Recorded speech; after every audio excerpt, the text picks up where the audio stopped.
my name's Fox. I'm I've been Fox. And these two have been apparently fighting throughout the ages. Also, I was thinking, like, what could I put, like, to mess with, I guess, like, in the thing I was like, I put it in the background, whatever.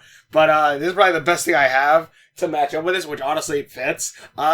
Victor from, Ben Victor, whatever, Frankenstrike.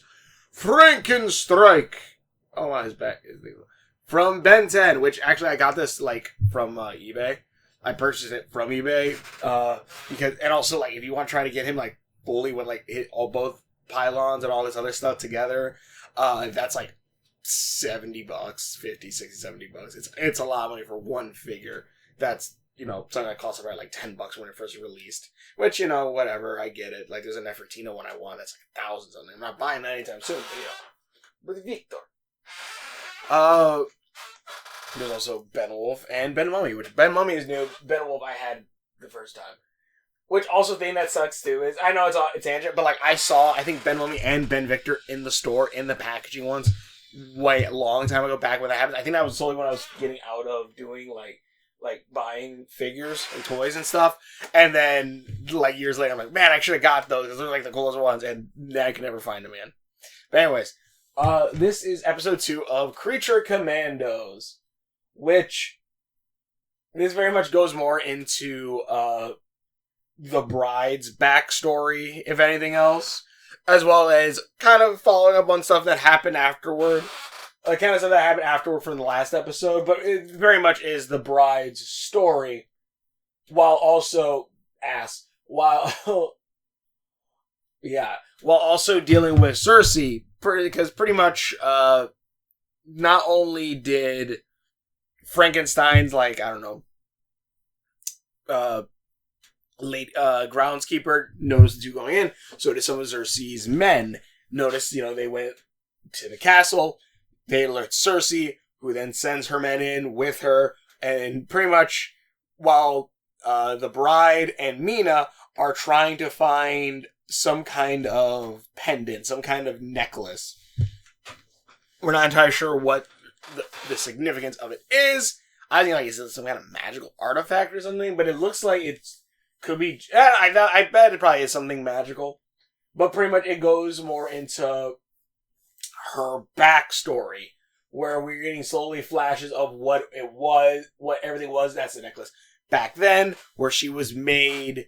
Obviously, she was made similar to the book, which it very much seems to kind of follow a little bit how the book is, where Frankenstein is speaking very, like, I want to say flowery, but poetic-like. Like, and I'm not talking about, like, Victor. I'm talking about, like, the monster, Frankenstein.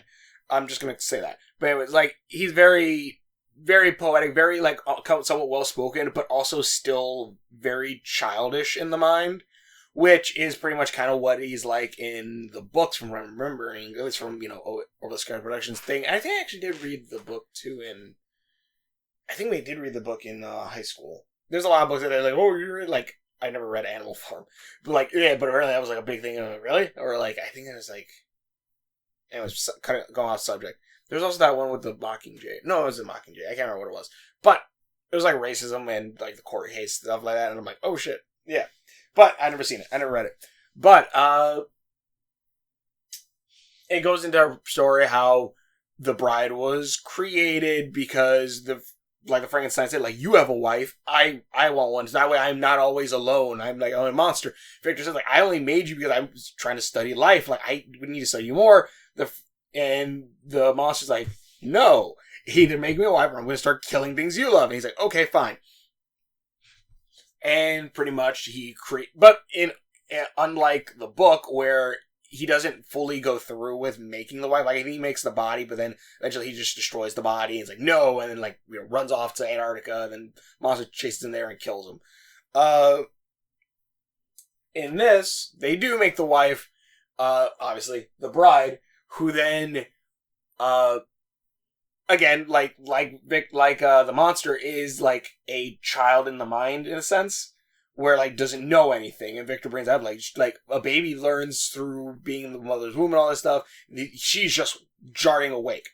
And so Victor starts to teach her how, like, one, it's, like, he's the first, like, nice face that she saw. And then you saw the monster like, oh shit!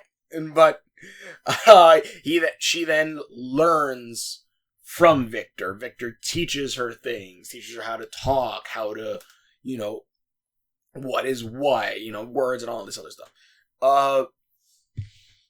And eventually, it's because it's very much like a father figure kind of thing, like teaching her because even Victor, the monster. I'm just gonna say a monster and Victor. The monster calls him father, and he is the one that created both of them. Which again, just whatever. But then also at the same point, they're also not related in any way, shape, or form, and are also like 5 or 6 different dead people. Probably more, but they created, and spoilers, I guess, Victor and the bride actually fall in love. And they start doing it. And they did it right in front of, let me see here. Oh yeah, it's like maybe a little bit before then. Or a little bit after.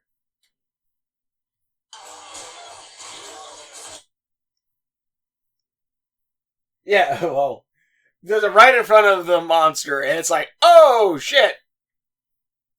So that happens, and the monster is pissed, and then kills Victor. And pretty much kills Victor and says, well, I had to do it, my love, so we could be together. Now he's out of the way of his twisted spells of giving you gifts and all this. And that pretty much makes the bride hate the monster and pretty much tries to kill him. The castle burns, but the monster still lives, and they chase each other throughout. Oh yeah, this is mangled corpse. They chase each other all throughout time. There's this scene where it doesn't necessarily show what side the monster is on, but also I don't know if that's a U.S. outfit or British, or it could be a Nazi, because there is a GI robot wanting to kill Nazis. But yeah, then go throughout time that, and while that's all going on, in present day, Cersei's incels and Cersei herself get to the mansion and pretty much are trying to attack the bride and kill them because they know that they're working for the U.S. and that they gotta stop them. The bride just starts killing a bunch of these guys, which again, I'm giving way more. I think I'm giving a lot more respect to DC again with current events and all the type of people that are out there right now. Especially because of all the people that gave shit and hate towards something like, I don't know, the Star Wars Acolyte and all that stuff. I love that this series and Gunn and all this stuff are 100% okay making fun of those assholes. Making fun of those specific assholes where, they're the nerdy incel bullshit. Not nerds or nerdy people, but like the incels. They're like making fun of those people specifically. Even if those are probably most likely the target audience for all of these comics. Well, not the target audience for all of these comics, obviously. But those are the ones that are the most saying I've read every comic book, whatever. I know everything about it. You don't know nothing, some bullshit like that. Yeah. So I love that this show 100% goes into the, no, we're not going to cater to you. If anything, we're going to make you guys the bad guys. We're going to kill you. I'm fine with that. Good. Oh, yeah. I always love the punch, and it's just I love her realization, I mean, mute the music, that way I don't get copyright hit for it, but I love the, oh yeah, there's that guy. The neck beard, and then, I love that look! The realization on her face is great, and then just, the look at him, and he's I love the realization of both of them, where she's like, you really did that, and he's oh shit, that did nothing. And just out the roof. He already broke a shit ton of things going out the roof, but now he's actually getting hurt too. And eventually, like, the bride is protecting Mina. And I do love how sweet Mina is. I love how sweet Mina is, especially compared to the bride, because there's a point where, like, they go to the town, the house, and, like, there's a portrait of Victor and, like, I get his sisters, I think. And Mina goes, are those your parents? And the bride goes, and she goes, don't, me? I don't know this. I don't know your life. That's why I'm asking, asshole. Like, I'm like, all right, I like that. She's nice, but also she's like, she's realistic. It's like, yeah, no duh. She's not going to put up with your shit all the time. And then even the bride's like, okay, fine. But also I love the super strength, and also I love this little bit right here. The hiding behind the car. Yeah, they're them banging.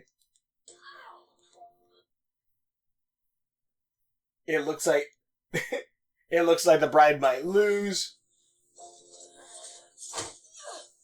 Well, I have a message for your leaders.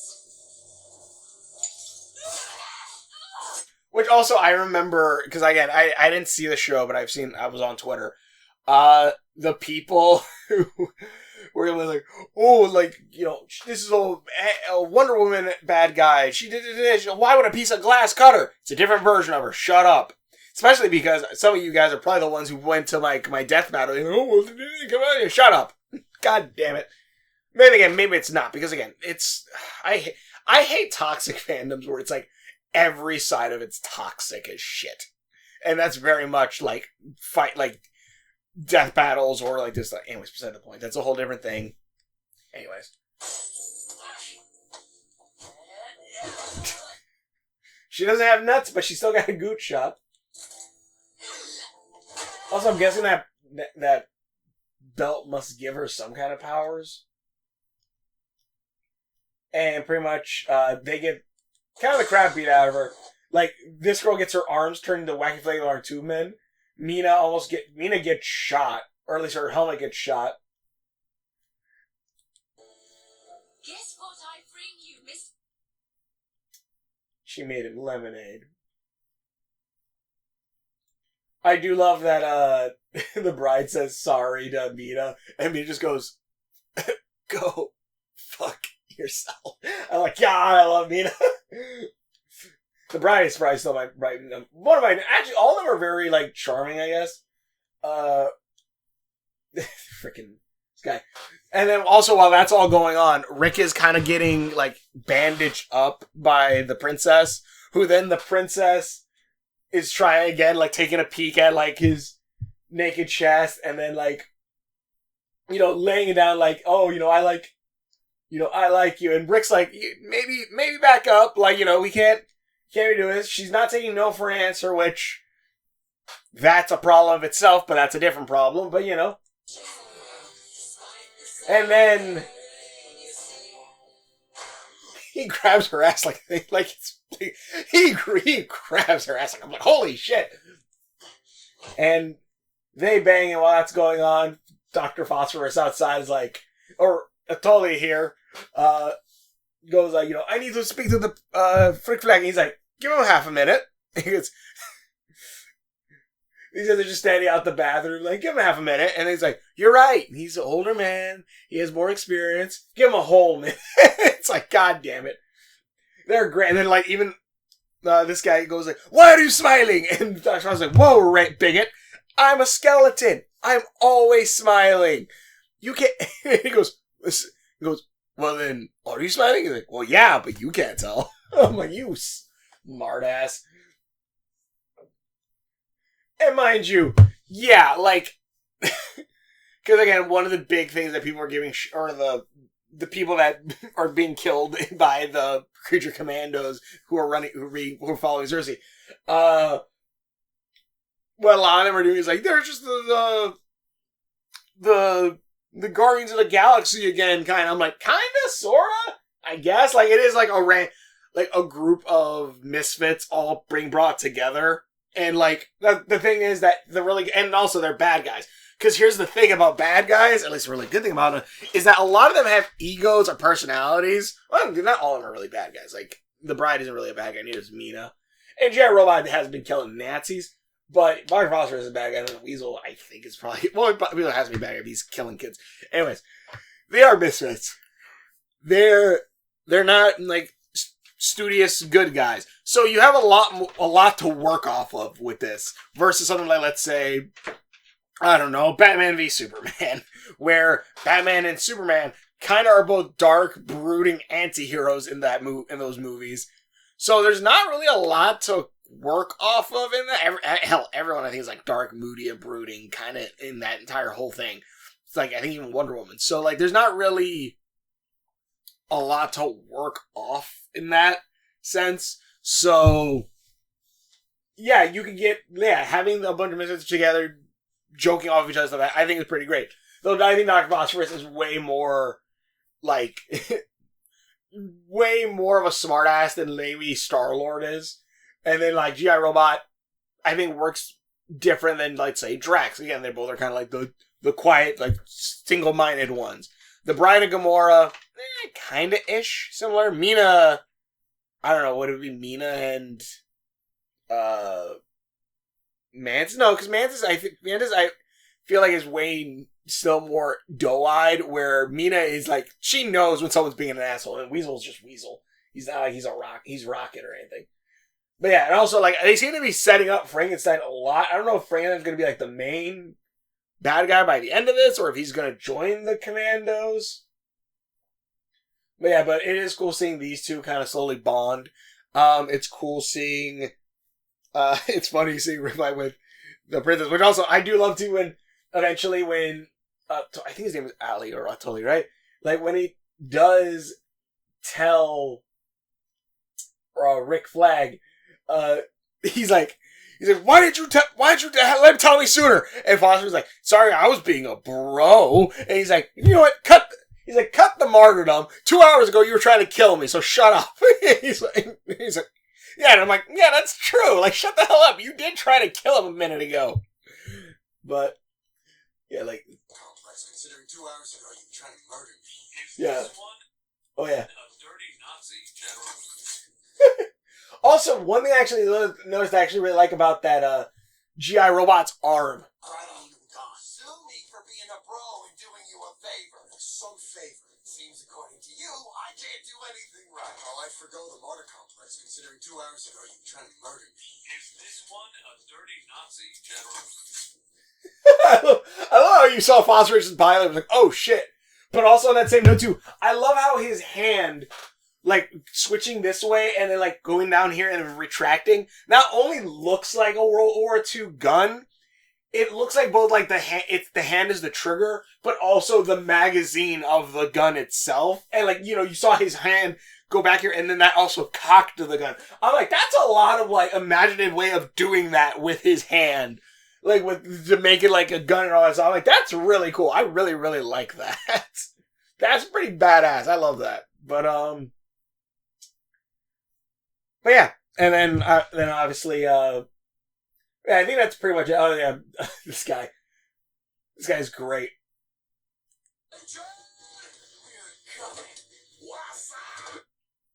He's an idiot. It's, like, I'm pretty sure, like, that's the thing, like, yeah, I guess cringe, whatever. I don't care at this point. It's fun. Have fun with this shit. And that's one thing I think I really like about James Gunn's writing, at least so far in this, which is I'm honestly kind of excited for the rest of the DCU if this is how it's going to be. This is fun. Like, this is actually fun. And the funny thing is, too, there's still people who are hating on that it is fun. Because I remember seeing people like, oh, like, this is like the equivalent of making the kid cartoon for adults. And it's like, yeah, have fun with it. Not everything has to be dark and moody and bullshit. Things can have fun. Things can have a soundtrack to it and have fun with it. Like, imaginative things going on.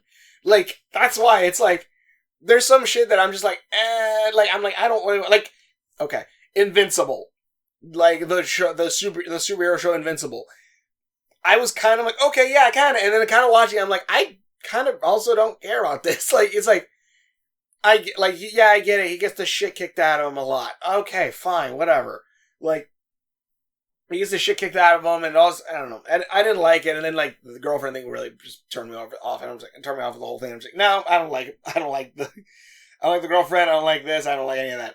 Maybe I'll watch the new seasons, because I think I'm, like, 2 seasons behind. Maybe I will, but I'm not that keen on going back into it. I would rather they make Radiant Black than they do Invincible. And Radiant Black is also kind of a darkish superhero story, but even then, I think Radiant Black did it better than this. Also, he's voiced by Terry McGinnis, the guy who voices Batman Beyond, who voices Terry McGinnis, and Bumblebee in Prime, but or the ending movie of Prime or whatever. But yeah, so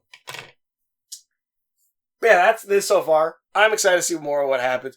Like, it is funny though, like, the more Frankenstein is actually looked at for certain things, I kind of really like it a lot more. He's, like, becoming, like, the Frankenstein people, I guess, are becoming more of, like, kind of some of my more favorite ones. It's not going to beat the Wolfman by a mile, but they are kind of cool. And it's cool, like, when you go into it, because when you go in something, he's like, oh, just a mummy, or just Frankenstein, just like, okay, yeah, whatever. But when you actually kind of delve deeper into it, I think there's a lot more there you could do with it. Like, again, super soldier. Like, that's why, like, Frankenstein, I don't remember that completely fully, but I remember I loved that movie a lot. I thought that was a really fun one. Like, that one had gargoyles, what I think were brought to life by angels. I can't remember. And all this other stuff, like, wasn't it weren't gargoyles were the friends? Because they were gargoyles that fighting demons, I think, or were they angels fighting demons? I can't even remember. Hold on. Frankenstein, Dr. Frankenstein, symbols, the living embroiled in traditional war. 2 immoral races, gargoyles, the traditional protectors of mankind, and evil demons. Yeah. And, like, Frankenstein's a monster, you know, just like a super soldier, somewhat in that. Even though they didn't really do much of, like, the stitched together kind of bits. But, like, I like Frankenstein stuff like that too. Even, like, the Mummy, obviously, because Ben Mummy's one of my favorite aliens. Like, pretty much the horror movie aliens are probably my favorite ones. Probably could have put Ziskar over there too. But anyways, like, it's really cool. I kind of want to see more. And, like, the thing is too, like, because they're made of different body parts, and, like, Xerxes makes this girl's arms into, like, Wacky Flame Arm 2 men at one point, it wouldn't surprise me if they could just chop off those Wacky Flame Arm 2-man arms now and just, you know, get some 2 new arms and just stitch it back together, and, like, it'll probably work again. It wouldn't surprise me. Ooh, I gotta make a Frankenstein-ish character. That'd be kind of neat. Well, then, I was already kind of planning on it. Anyways. But yeah, something like that would be cool. Anyways, thank you so much for watching. For videos I've done, links are on Facebook, subscription buttons around this arm. Check out my other videos. Hopefully you enjoy this. Hopefully I don't start throwing my words again. But thanks for watching my videos. Hopefully you enjoy this, and we will see you later. Also, I'm doing this like a minute or two, like 5 or 6 minutes before I do my next stream of Sandland, which is the 10th right now. So the stream that's ended, this is the video I recorded right before that. So yeah.